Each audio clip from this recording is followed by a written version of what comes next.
So hello guys, good evening. So nandito po ulit tayo sa kusina para magluto po ng ating dinner for tonight. Okay guys, so naka-ready na po yung mga ingredients na ating gagamitin. So meron po tayong bawang, sibuyas, luya, sayote at saka sardinas. Ang unang step po dito ay igigisa po natin yung bawang, sibuyas at saka luya.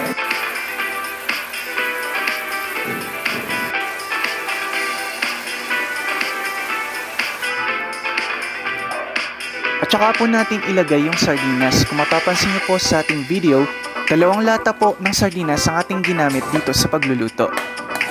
So ayan guys, halu-haluin lang po natin.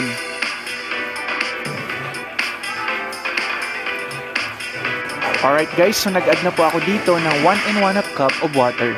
At kapag kumulo na, agad po natin ilagay ang sayote.